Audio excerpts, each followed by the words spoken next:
The lead detective on the disappearance of Crystal Rogers from its earliest days spent a lot of time on the stand today. Hello, everybody. I'm Connie Leonard. And I'm Doug Proffitt. Here's some of the headlines as day 2 is now underway in Bowling Green of this lengthy trial going to July 8th. We learned that Brooks Houck had a recording device in his pocket during his police interview initially. And in the days after she disappeared, Crystal Rogers, he continued to send her text messages to her and to also make phone calls to her phone. And we also learned from the detective about the moment they started suspecting brother Nick Houck possibly knew more than he was letting on. WHAS11 Shay McAllister is now out of the courtroom where she's covering the 2-week trial in Bowling Green. Well, Shay, the former Nelson County Detective John Snow, whom we're talking about, was on the stand for hours today, also on the stand for hours during Steve Lawson's trial. What stood out to you today during his testimony? Well, he pointed out several different things that he called red flags or unusual behavior from Brooks Houck, both when they were in police interviews, but also in between those interviews.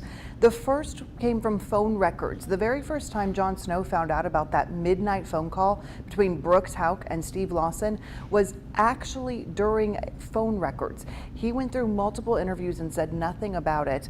Once John Snow found that record, he called Brooks back and wanted to discuss it a little bit further. Well, during that interview, when he was called back to the interrogation room, he noticed that Brooks Houck was fumbling with something in his pocket when he walked in. Turns out that was an audio recorder. And then finally, despite multiple attempts to get detailed information about what was happening at the farm on the night that Crystal disappeared, John Snow said Brooks Houck would never provide any specific details besides walking the property, feeding the cows. And Shay, this is Connie. At one point early on in the investigation, Brooks Houck asked what it would take to clear his name. What did you hear about that? So that was about 2 weeks into the investigation. They had done a huge search out at his family farm, and there was no evidence turned up after that search. So John Snow said that Brooks Houck came to him and said, "What do you need from me to clear my name, to get me uninvolved in this?" John Snow said he told Brooks, "It would be very helpful if you could give us specific details about that night at the farm. Fill in the gaps. Tell us exactly how you spent the time minute by minute." Shane Young, the prosecutor, asked John Snow on the stand, "Well, did you ever get that information? Did he ever spell it out?" And John Snow said, "No, he never gave us any more information about that." Well, Shay, we've been talking about so many players in this case: Rosemary Houck, Nick Houck, Brooks Houck. But what's going on with Joseph Lawson? Of course, he's on trial too, sitting there in the courtroom, but has hardly been mentioned. Great question. Yeah, he's been in the courtroom every single day. He's sitting there with all of his attorneys, but the first time his attorneys even talked was today. It was in the cross-examination of John Snow, and it wasn't even about Joseph Lawson. In fact, they wanted to specify that every time a Lawson was mentioned, it was talking about Steve Lawson, not Joseph Lawson. To this point in time, Doug and Connie, we have heard no evidence against Joseph Lawson. Well, that's a pretty amazing distinction there. Thank you very much, Shay. Continuing our coverage there outside the courtroom in Bowling Green. Now, WHAS 11 News is, of course, committed to bringing you the most thorough coverage of this trial of the decade in Kentucky. WHAS 11 legal analyst Nick Mudd is going to join us nightly. He'll be, in fact, along here at 5:30. He's also breaking down the key moments of the day along with Shay McAllister and our Alexandra Goldberg reporting from the Bowling Green Courthouse. Our special report today is coming up at 9 p.m. tonight. It'll be 30 minutes long, and you can watch it on the free WHAS 11 Plus app. Another hot day, but you actually caught some rain coming in, didn't you? I did. It came out of nowhere, of course, the little pop-up thunderstorms. And Mallory Schnell, our chief meteorologist, is back here with us. Good to have you back. Yeah.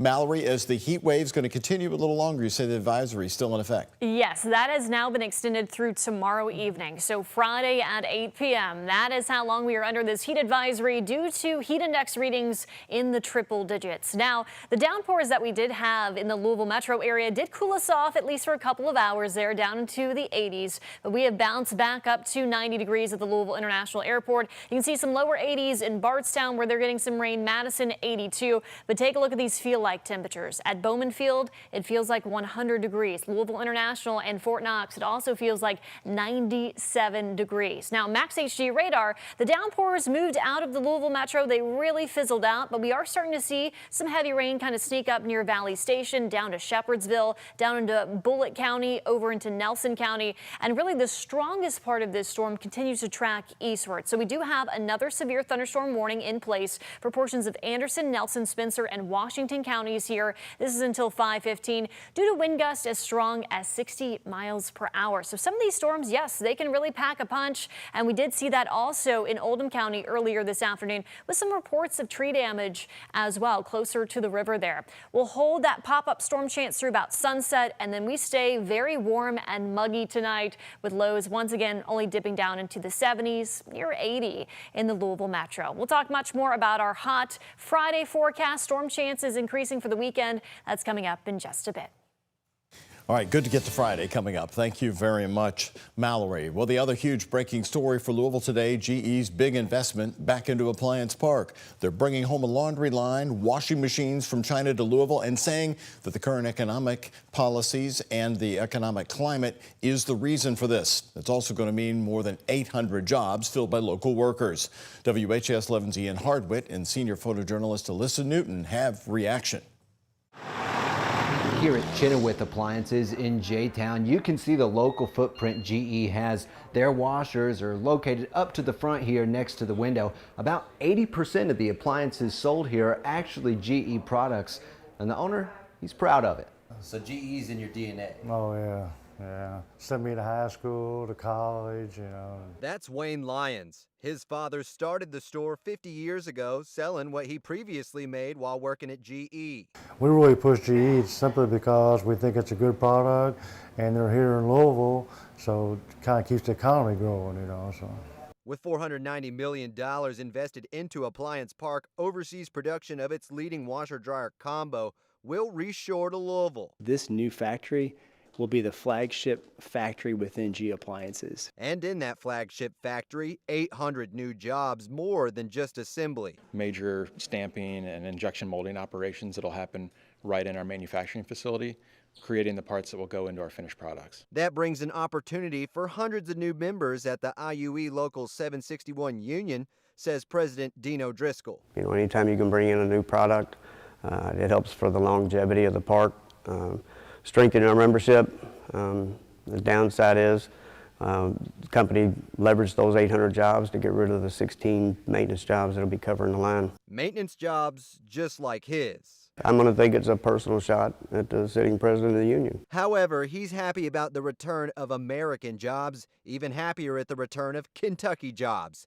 He said tariff policies had previously slowed down GE sales. But that's why it's even more important to bring more product in so we can keep our members working. So GE Appliances CEO Kevin Nolan sees himself as a leader. Right now, many companies are struggling to make big decisions like this. And what we're announcing today, it's a bold one, and one that it will shape our future, the future in the state, and the future in our city. A future made and sold, all in one city. In Louisville, Ian Hardwitt, WHAS 11 on your side. The new production lines will open in 2027 at Appliance Park. A $4 million cash incentive from the city of Louisville helped bring this back home. The U.S. Supreme Court says states can cut Medicaid funding for Planned Parenthood. The 6-3 opinion came in a case focused on services Planned Parenthood provides, like contraception, cancer screenings, and pregnancy testing. The ruling also blocks patients from suing to be able to visit the provider they choose. In the majority opinion, Justice Neil Gorsuch wrote policy questions involving costs and benefits are decisions for elected representatives and not judges. In the dissent, justices said the ruling is, quote, likely to result in tangible harm to real people. Well, here in Kentucky, Medicaid cuts could impact our rural hospitals. Today, Democratic governors, including Governor Andy Beshear, spoke about the local impacts in health care. A large percentage of people in Kentucky get their health care funded through Medicaid. In a list released by the Shep Center at UNC, Shelbyville's U of L Health Center is one of the hospitals at risk of losing profits and closing their doors. 34 other Kentucky hospitals are also on this list because they rank in the top 10% who get most of their payments through Medicaid. And if you think about the number of people either that come first to U of L, which is a great hospital system, or to UK, or who are then referred to them because they've got some of the best specialists, I believe, in the country. that is going to be a major and a massive hit to them. And according to Bashir, universities have a special rate that Medicaid helps pay because it's also supporting public education. With cuts, that eats away at the amount that can be reimbursed to U of L. Well, Bashir says this means people will choose not to receive care because of those costs. WHAS11 asked the U of L system if the Shelbyville location is at risk. They said, quote, Shelbyville Hospital generates more than $36 million in operating revenue, and there is no plan to close. It is true, however, that the stability of Kentucky's Medicaid program is vital for all hospitals across the state. If some of the Medicaid proposals being discussed in the Senate are accepted, hospitals across the state will be forced to consider significant changes in how health care services are delivered. Well, the only Women's Day Center for at-risk women in West Louisville is now ready to open, just in time to help also act as a cooling center. The organization, one block of Louisville, is behind the center, called Sanctuary of Sisters. It's intended to be a safe place for women who are being used in sex trafficking, have substance abuse issues, or just need a refuge from the streets.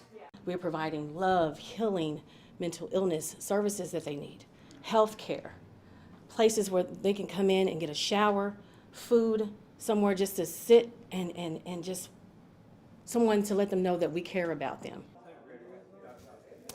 The center on West Oak Street will officially open tomorrow.